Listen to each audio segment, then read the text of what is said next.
Honorable Speaker, sir, मैं honourable LG साहब का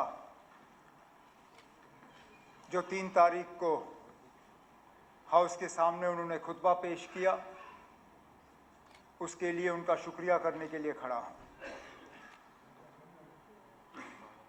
कोशिश की गई कि एड्रेस के ज़रिए, इस खुतबा के ज़रिए गवर्नमेंट के जो इंटेंशंस हैं, गवर्नमेंट के जो इरादे हैं, जो अभी तक हुआ, जो होना बाकी है, उसके बारे में हम जिक्र करें। अब कई मेरे साथी एक एक नुक्ते पे गए और कहा ये नहीं था, ये नहीं था, ये नहीं था, पिछली एड्रेस में ये था, इस बार इसका जिक्र नहीं हुआ। स्पीकर साहब, गवर्नमेंट एक एड्रेस से दूसरी एड्रेस तक नहीं चलता। गवर्नमेंट 5 साल इन कंटिन्यूएशन चलता है। 4 महीने पहले इसी हाउस के सामने एलजी साहब ने पहला अपना खुतबा पेश किया। ज़्यादातर बातें उसमें हुई। अब ये ज़रूरी नहीं है कि जो बातें 4 महीने पहले की गईं उन्हें दोबारा भी दोहराया जाए। पहला खुतबा देखिए, ये देखिए, ये इन कंटिन्यूएशन होता है, ये इन एडिशन होता है। ये खुतबा 4 महीने वाले पहले को रिप्लेस नहीं करता, उसको ऐड कर देता है।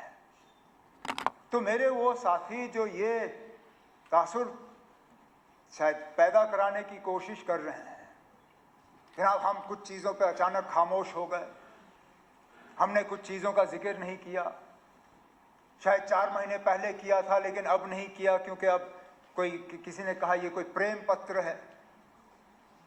अब अगर हमने प्रेम पत्र लिखना होता हम पहले खुतबे में लिखते। मकसद ये था कि शुरुआत वहाँ से हुई, इसमें हमने और इजाफा किया। जब अगले साल, मैं उम्मीद करता हूँ उस वक्त गवर्नर होंगे, जब उस वक्त गवर्नर साहब का खुतबा होगा और इजाफा होगा और अगले 5 साल तक ये सिलसिला चलता रहेगा। तो इसलिए मेरे जो सीनियर साथी श्यामलाल शर्मा जी पेजेस गिन रहे थे, जनाब उसमें इतने पैरा थे तो इसमें इतने पैरा हैं, उसमें इतने पेज तो इतने पेज। कागज बचाने का मेरा इरादा नहीं था। अगर कागज बचाने का ही होता तो हम फटाफट वो ई गवर्नेंस के जरिए आप तक पहुंचा देते। थोड़ी सी आपको हम राहत पहुंचाने की कोशिश कर रहे थे, इस बात का एहसास रखते हुए कि अगर एलजी साहब का खुतबा हम 1-1.5 घंटा रखते आपको सुनना पड़ता। अब कल ठीक इसी जगह लगभग 11-11:15 बजे आपको फिर मेरा ही भाषण सुनना होगा, कोई 2-2.25 घंटे, वो भी अंग्रेजी में। तो हमने सोचा ना, जब गवर्नर साहब ने 4 महीने पहले इतना लंबा सारा खाका आपके सामने खींचा, तो इस बार इसको थोड़ा कंसाइज करके बाकी बातें हम बाद के लिए रखेंगे। तो इसमें ऐसी कोई बात नहीं है कि हम अपना एजेंडा निकाल रहे हैं या किसी चीज़ पे हम खामोश रहना चाहते हैं। अब कई सारे साथी इस तरफ से भी, ऑपोजिशन के बेंचेस के तरफ से भी डेवलपमेंट के हिसाब से बातें आई, कुछ सवाल आए, कुछ चीज़ों का जिक्र हुआ।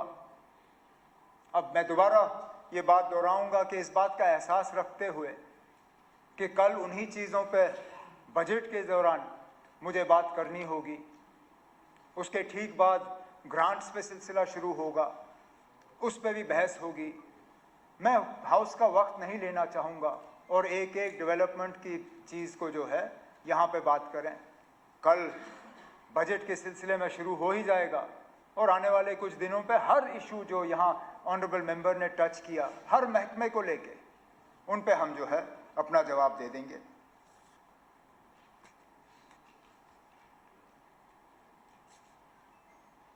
हमारे मैनिफेस्टो का यहाँ बहुत जिक्र हुआ, बहुत सी बातें आई मैनिफेस्टो को लेके।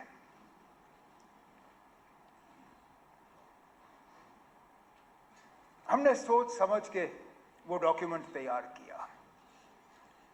जम्मू कश्मीर के आवाम के साथ वो हमारा वादा है।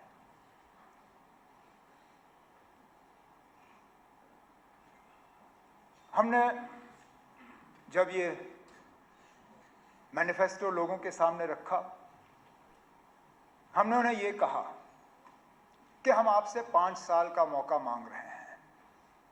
हम इस 5 साल के दौरान ये तमाम चीजें करके अपने आप को आपके सामने पेश करेंगे।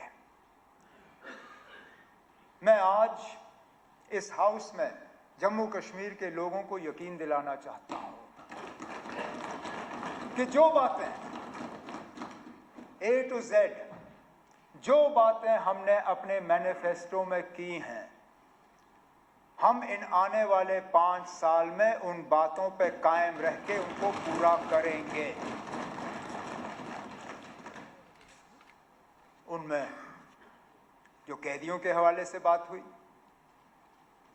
अब मैं इसमें सियासत में उलझना नहीं चाहता हूं, नहीं तो बहुत कुछ कहा जा सकता है इन कैदियों के बारे में, जिन पे 2016 में केस लगे थे और उनसे केस वापस लेने के वादे हुए जो फिर नहीं हुआ। जो टर्मिनेशंस की बात यहाँ पे हुई सरकारी मुलाजमों की, उसका सिलसिला किस दौर में शुरू हुआ वो हम सब जानते हैं, लेकिन सिलसिला रुक जाना चाहिए, उस पर हम वादाबंद हैं और हम अपने वादे पे कायम रहेंगे। अब लीडर ऑफ द ऑपोजिशन साहब ने ये कहा कि हम पीएसए इस्तेमाल करते हैं तो क्या गुनाह करते हैं। अब अगर पीएसए ही आपका हथियार है तो आपका केस कमजोर है ना। आप मान के चलिए, अगर आप सिर्फ पीएसए के बुनियाद पे इन लोगों को जेल में रख रहे हो सालों साल, इसका मतलब ये है कि आपके पास इनको प्रोसिक्यूट करने की कोई सबूत है नहीं, आपके पास इनके खिलाफ कोई केस है नहीं, आप सिर्फ पीएसए के जरिए जो है इनको बंद रख रहे हैं। अगर वाकई जो आप कहते हो कि ये पत्थरबाज हैं, ये ओजीडब्ल्यू हैं, ये वे हैं, तो प्रिवेंटिव डिटेंशन की जरूरत क्यों? प्रिवेंटिव डिटेंशन की जरूरत वहां पड़ती है जहां आप और कोई केस बना नहीं सकते हो। आपने मेरे खिलाफ पीएसए लगाया क्योंकि मुझे बंद करने के लिए आपके पास और कुछ था नहीं। आपने पहले प्रिवेंटिव डिटेंशन में मुझे 6 महीने बंद रखा, जब वो अरसा बीत गया और कुछ चाहिए था आपको, आपके पास और कुछ था नहीं, तो पीएसए लगा के मुझे बंद कर दिया। ये जो 400 पीएसए में बंद हैं, अगर वाकई जो आप कहते हो सही है, क्योंकि आज पुलिस और लॉ एंड ऑर्डर मेरे पास है नहीं, तो जो आंकड़े आपके पास आ जाते हैं वो मेरे पास नहीं आते। आप ब्रीफिंग लेके आते हो, मेरे पास वो ब्रीफिंग है नहीं। अगर जो आप कहते हो जनाब वो ये हैं वो हैं, मुल्क के खिलाफ इन्होंने कार्रवाई की, तो पीएसए के बजाय उन पे केस करिए, प्रोसिक्यूट करिए, जेल की सजा दिलाइए, फिर जाएं जेल में। लेकिन अगर सिर्फ पीएसए के बुनियाद पे आप उनको बंद रखते हो तो कहीं ना कहीं आपके कहने में और जमीनी हकीकत में थोड़ा सा फर्क है।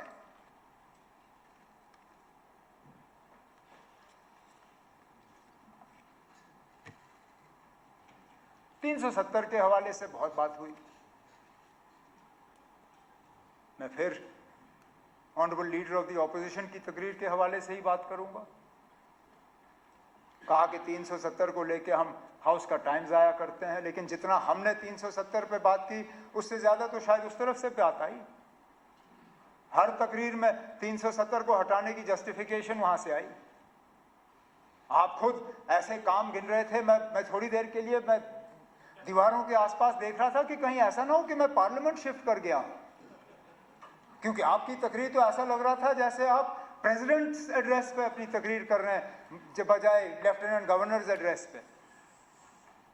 यहां के काम गिनने के बजाय आप दिल्ली की हुकूमत, मरकजी हुकूमत के काम गिन रहे थे।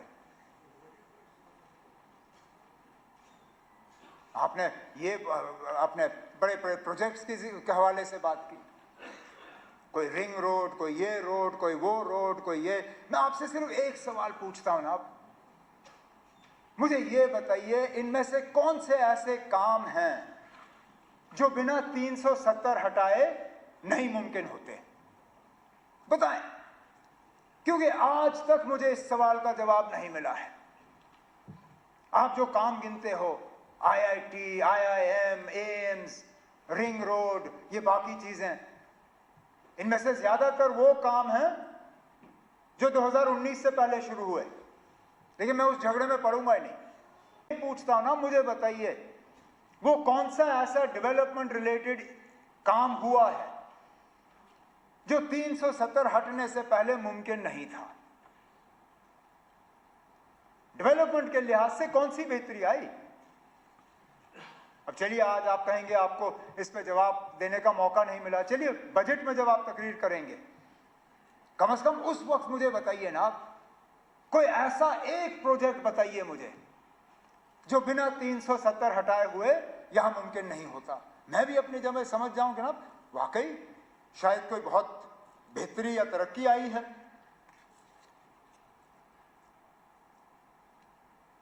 पॉलिटिकल रिजर्वेशन के हवाले से बात हुई कि आप 370 हटा तब पॉलिटिकल रिजर्वेशन मुमकिन हुआ।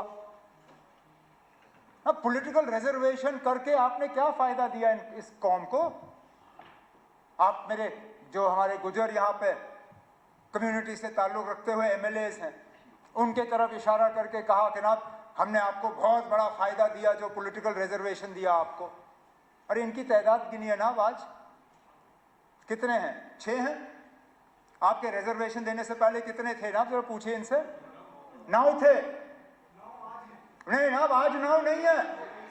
हाँ ना, आप मैं ना,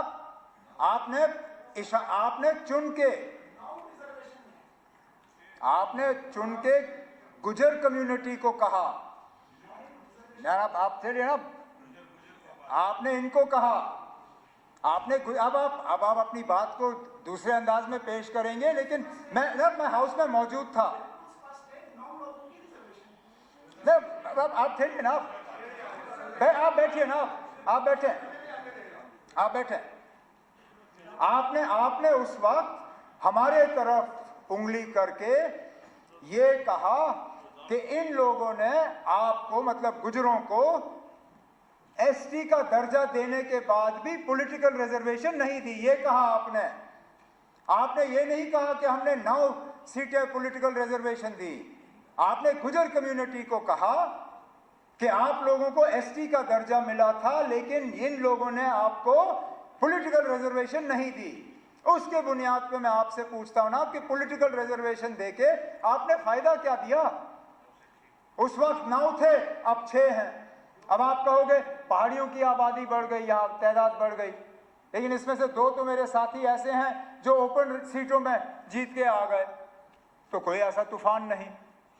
तो मैं फिर इस बात पे आता हूं ना कि 370 हटाने के बाद कौन सा ऐसा करिश्मा हुआ जिसकी बुनियाद पे आप कहोगे जनाब कि जमीन आसमान का फर्क पड़ा, बहुत फायदा हुआ लोगों को। फिर आपने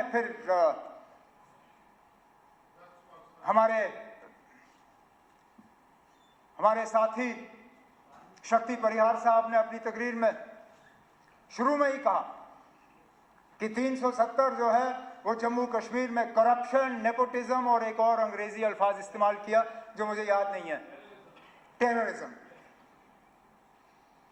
चलिए एक सेकंड के लिए टेररिज्म, मैं ये जब टेररिज्म की मैं बात सुनता हूं तो मैं थोड़ा परेशान।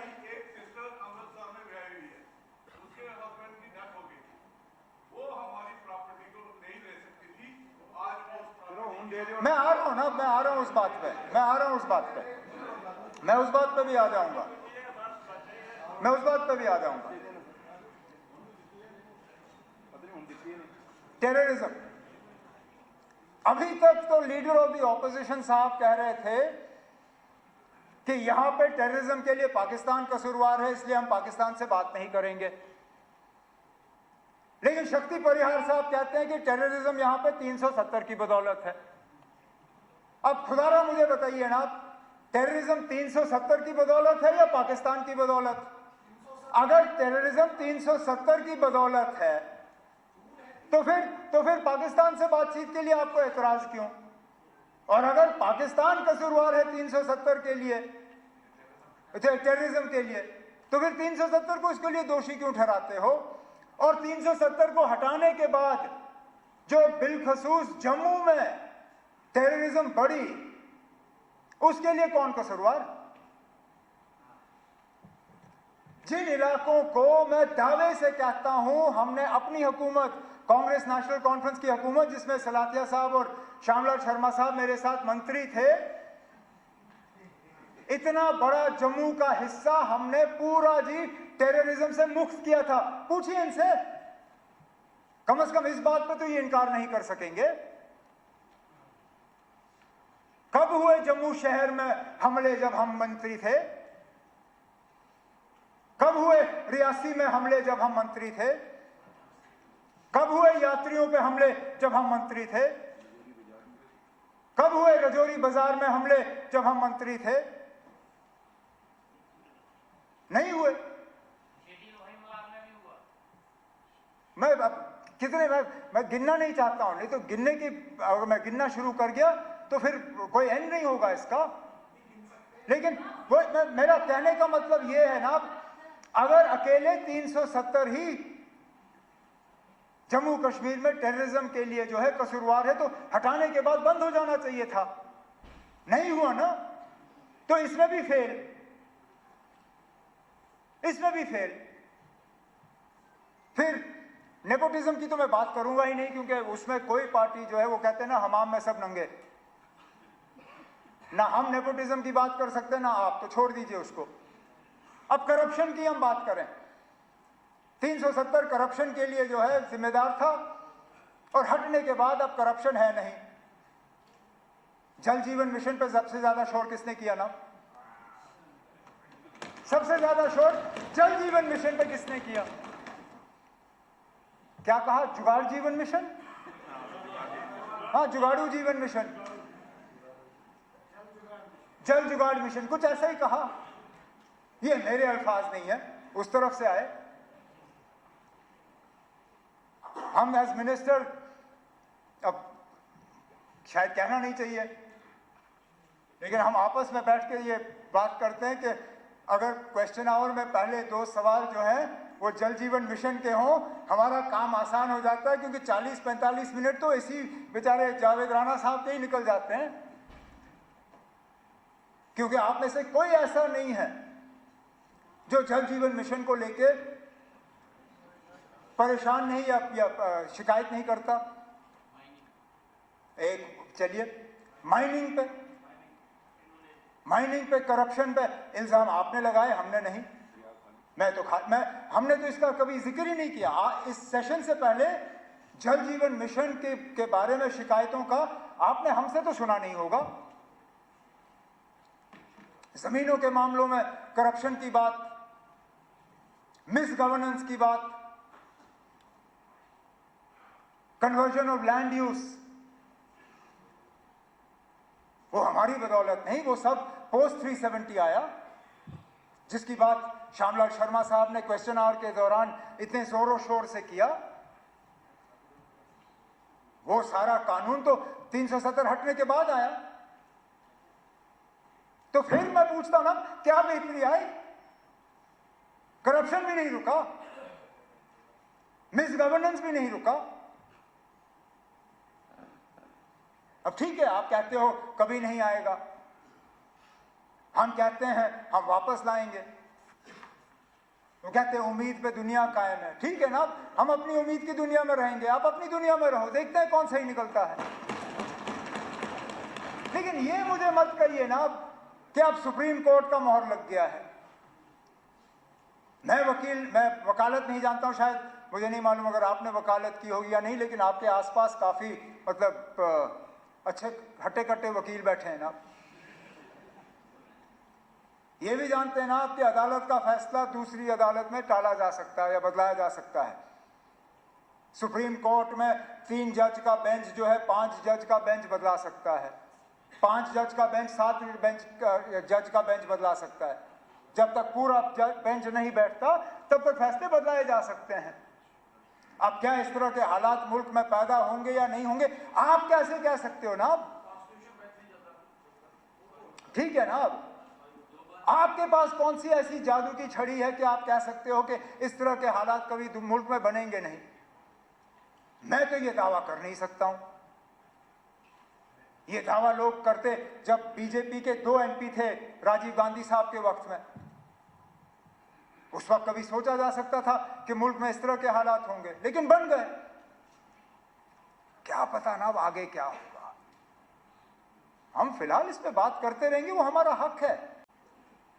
ये हक आप आपसे छीन नहीं सकते, क्योंकि जो हम बात कर रहे हैं वो इस मुल्क के आईन के तहत कर रहे हैं। अब मैं इस बात में पढ़ूंगा ही नहीं कि टेम्पररी स्टेटस था या नहीं था।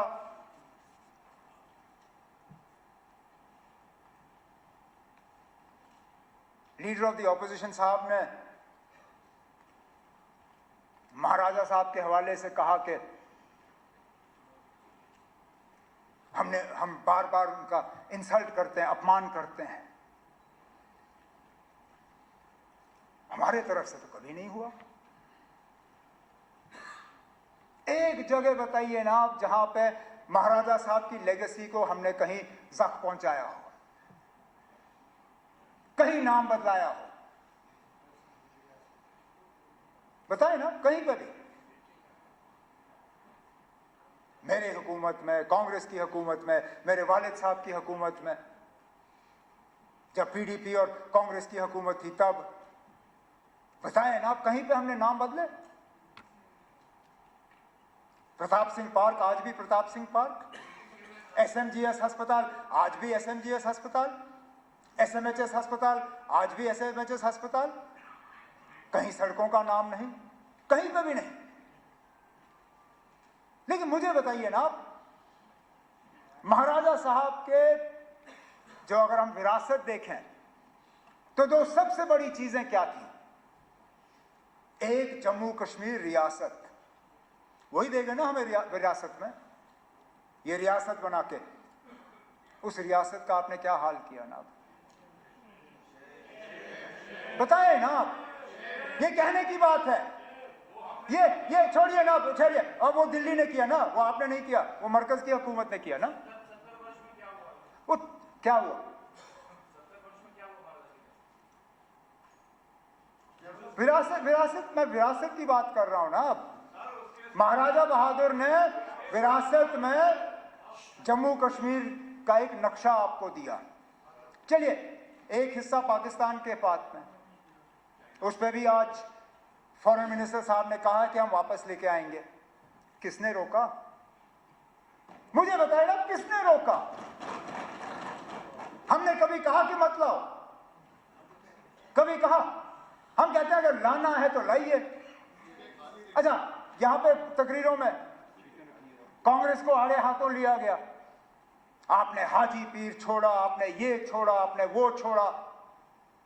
खुद बताइए ना, जब करगिल का वार हुआ क्या वापस लाया? वो मौका था ना, लाते। मौका मिल गया था, बहाना था आपके पास। पाकिस्तान ने हमला किया था, अगर लाने का इतना शौक था उस वक्त लाते। नहीं लाए, चलिए कोई बात नहीं, उस वक्त नहीं हो पाया। आज अगर ला सकते हो लाइए ना। हम में से कौन सा ऐसा है जो कहे ना लाए? ला सकते हो तो लाइए। लेकिन उसके साथ साथ जब आप वो नक्शा देखते हो ना जम्मू कश्मीर का, उसमें जम्मू कश्मीर का एक हिस्सा पाकिस्तान के पास है, ठीक, लेकिन एक हिस्सा चीन के पास भी है। उसकी बात क्यों नहीं होती? उसका जिक्र क्यों नहीं होता? जब आप लाएंगे ना, मेहरबानी करके, जब ये थोड़ा सा हम पे एहसान करिए, जब उस तरफ का लाएंगे तो जो चीन के पास है ना वो भी लाइएगा, लेकिन चलिए वो 2 हिस्से जो चले गए वो छोड़ दीजिए।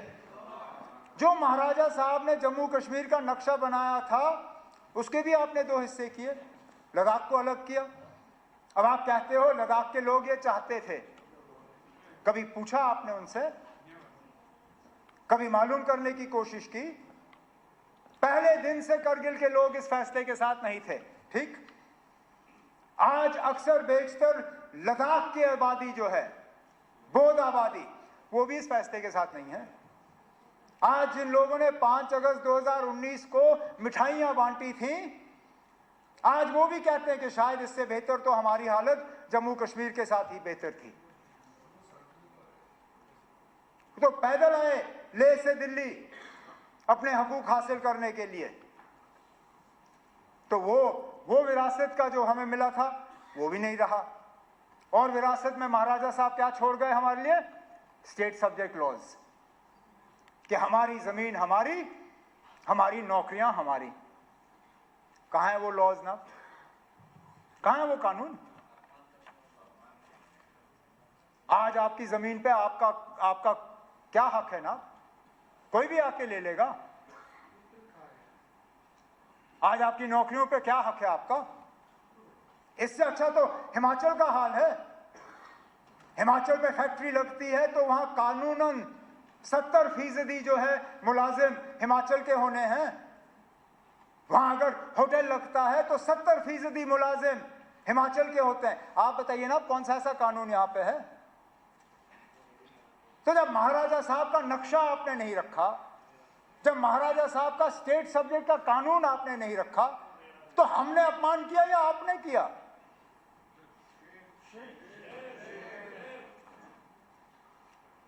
लेकिन चलिए कर लिया। फिर 13 जुलाई पे आप नाराज हुए, आपने वो अल्फाज इस्तेमाल किए जो स्पीकर साहब ने मजबूरन उनको एक्सपंज करना पड़ा। लेकिन आपकी और हमारी सियासी सोच बिल्कुल अलग है। आपकी आइडियोलॉजी हमारी आइडियोलॉजी, उनमें कोई मेल नहीं है। लेकिन कम से कम जब हम अल्फाज इस्तेमाल करें तो सोच समझ के करें। उन 22 लोगों ने जो 13 जुलाई 31 को कुर्बानी दी, वो किस लिए दी?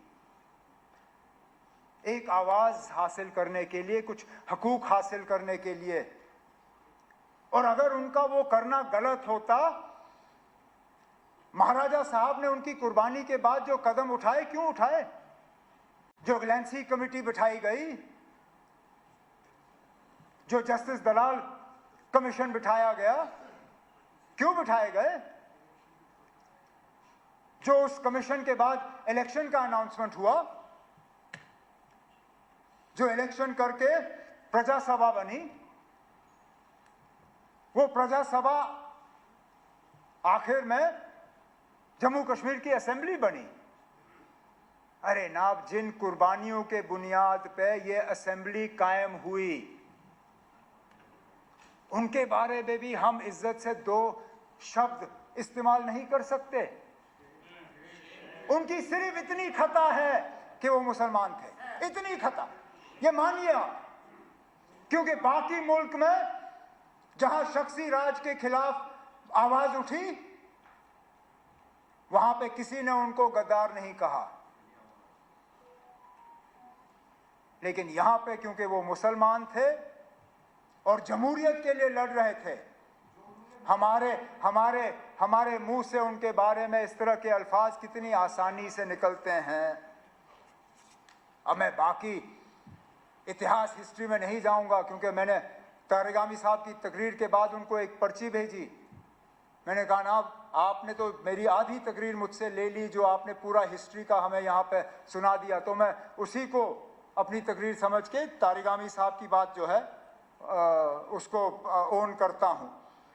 लेकिन आप ये मानिए, आप चाहे आप 13 जुलाई की छुट्टी रखें ना रखें, चाहे आप 5 दिसंबर की छुट्टी रखें ना रखें, उन लोगों की कुर्बानियों को यहाँ के लोगों के दिलों से कोई निकाल नहीं सकेगा।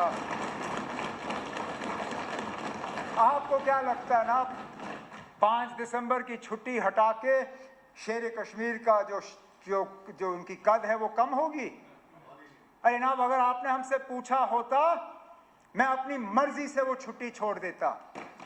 मेरे साथी, पता नहीं उनको याद है या नहीं है, जब मैं वजीर आला था पिछली बार, मैंने अपने साथियों से उस वक्त कहा कि हाँ, मैं 5 दिसंबर की छुट्टी छोड़ना चाहता हूँ। सलाथिया साहब गवाह हैं। मैंने कहा इस जम्मू कश्मीर में छुट्टियाँ बहुत ज़्यादा हैं, मैं छुट्टियाँ कम करना चाहता हूँ, लेकिन अगर मैं बाकी छुट्टियों को काटना शुरू करूँगा, ये लोग मुझे कहेंगे कि देखो अपने दादा की छुट्टी तो रखी, बाकियों को काट गए। तो मैं पहले शेर कश्मीर की छुट्टी जो है 5 दिसंबर वाली निकालूंगा, फिर हम और छुट्टियां जो है कम कर लेंगे, क्योंकि मुझे मालूम है शेर कश्मीर की शख्सियत जो है वो 5 दिसंबर की छुट्टी से नहीं है। उन्होंने जो जम्मू कश्मीर के लिए किया वो कोई मिटा नहीं सकता।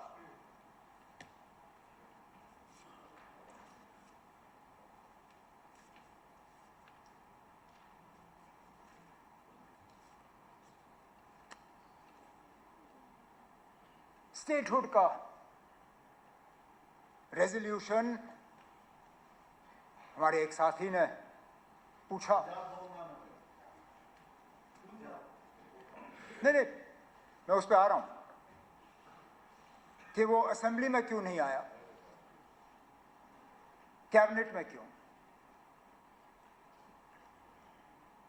असेंबली में सिर्फ इसलिए नहीं लाया गया क्योंकि हमें तो ये शक था कि यहां पे कोई ऐसी पार्टी या कोई ऐसा शख्स नहीं है जो स्टेटहुड के हक में नहीं है। लेकिन अगर सजाद साहब को शक है कि यहां कुछ लोग ऐसे हैं जो स्टेटहुड के हक में नहीं हैं, लाएं रेजोल्यूशन। मैं आज कहता हूं ना, हमारे तरफ से सारे मेंबर उसके हक में वोट डालेंगे। वैसे भी शायद कल या परसों इन्होंने वैसे भी हाथ ऊपर करवा के 2 रेजोल्यूशन तो यहां पास कराई थी, ये वाला भी पास करा देते, हम अभी वहां हाथ ऊपर कर लेते। नहीं ना, ये वाला अब इनसे बात करके करवा लीजिए, लाइए ना, इनसे मशवरा कर लीजिए, आपके वहां बैठे हुए हैं, लाए ना, हमें कोई एतराज नहीं है। लेकिन उसके साथ साथ जब तक हमें स्टेटहुड वापस नहीं मिलता, तब तक गवर्नेंस पे क्लैरिटी के लिए जो बिजनेस रूल्स जो हैं उन्हें फ्रेम करने की जरूरत थी। अब बेशक थोड़ा वक्त लगा, लेकिन कल रात को कोई 8 बजे के आसपास हमने कैबिनेट की मीटिंग की, हमारे बिजनेस रूल्स जो हैं वो फ्रेम हो गए हैं, कैबिनेट ने उनको मंजूरी दी है। उस मंजूरी को अब लेफ्टिनेंट गवर्नर साहब के पास भेजा हुआ है और उम्मीद की जा रही है कि उस पर जो है मंजूरी दिलवाई जाएगी, ताकि कम से कम जब तक ये सिस्टम जो है हमारा है, मैं तो मान के चल रहा हूँ कि टेम्पररी है, लेकिन जब तक है ठीक तरह से चलना चाहिए, कोई कन्फ्यूजन की गुंजाइश रहनी नहीं चाहिए। वो कन्फ्यूजन कम हो, उसके लिए ये जो बिजनेस रूल्स हैं ये चलें आगे तो अच्छा है।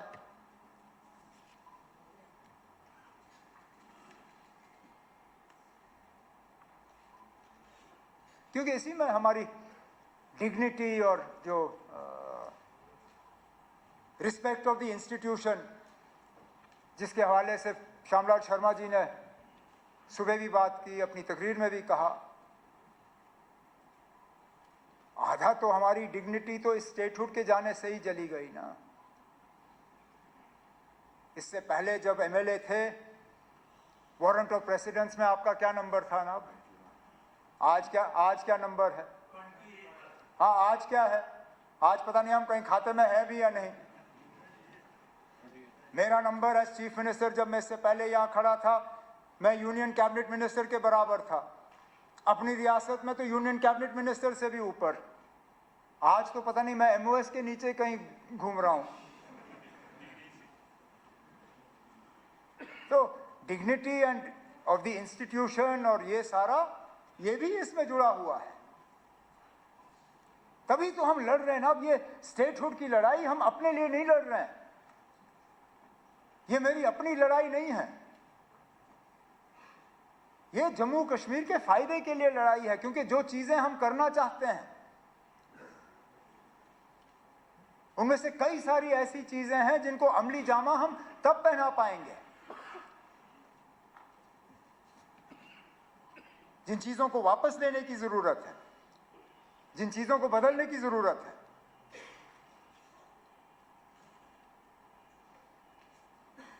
लेकिन हमारी लड़ाई एक सच की लड़ाई है, इंसाफ की लड़ाई है, कानून की लड़ाई है और जम्मू कश्मीर के लोगों को एक राहत की सांस लेने की लड़ाई जो है हम लड़ रहे हैं और इस लड़ाई में हम पीछे नहीं हटेंगे। बीच बीच में कुछ लोग हमें डराने की, धमकाने की, खामोश कराने की कोशिश करते हैं, लेकिन हम खामोश रहने वाले लोग नहीं हैं। हम जम्मू कश्मीर के लोगों के हकूक़ के लिए, जम्मू कश्मीर के लोगों के बका के लिए, जम्मू कश्मीर की तरक्की के लिए, जम्मू कश्मीर के भाईचारे के लिए अपनी लड़ाई जारी रखेंगे। स्पीकर साहब, मुझे कल इससे ज़्यादा लंबी तकरीर करनी है। पानी का एक कतरा शाम के 6:35 से पहले पीने की इजाज़त भी नहीं है। तो कल की तैयारी करने के लिए मैं आज अपनी तकरीर यहीं पे समाप्त करूंगा।